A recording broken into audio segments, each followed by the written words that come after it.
இலங்கை பெண்களே உஷார், வெறியர்களின் புதிய ஆயுதம். ரொஹிப்னோல் மாத்திரை என்பது காம வெறியர்களின் புதிய ஆயுதம்.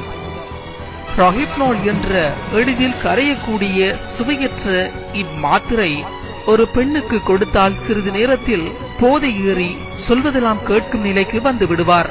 இந்த மயக்கம் 11 to 12 மணி வரை நீடிக்கும். பாலியல் உறவுகளுக்கு உட்படுத்தப்பட்டாலும் விந்தணு சோதனையில் எதுவும் கண்டுபிடிக்க முடியாது. மேலும் இம்மருந்தை தொடர்ந்து அளித்து வந்தால் அடிமையாகி விடுவார்களாம்.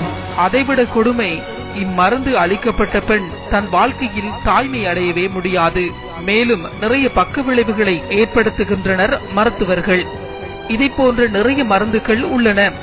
ஆனால் மிக மிக எளிதாக கிடைக்கக்கூடிய மாத்திரை தான் இந்த ரொஹிப்னோல்.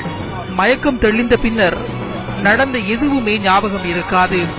எனவே பெண்கள் வெளியிடங்களுக்கு செல்லும் போது முடிந்தவரை தனியே செல்லாதீர்கள். மேலும் மிகவும் எச்சரிக்கையாக இருங்கள். முடிந்தவரை வெளியிடங்களில் எதுவும் குடிக்காதீர்கள்.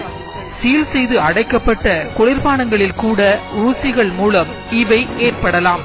குறிப்பாக இலங்கையின் போதைவஸ்து பாவனை அதிகரித்துள்ள நிலையில் பல தென்னிலங்கை முகவர்களால் இம்மாத்திரை பல இடங்களுக்கு விநியோகிக்கப்பட்டுள்ளதுடன் கொழும்பில் அதிகமான இடங்களில் இம்மாத்திரையின் பயன்பாடு அதிகரித்துள்ளது.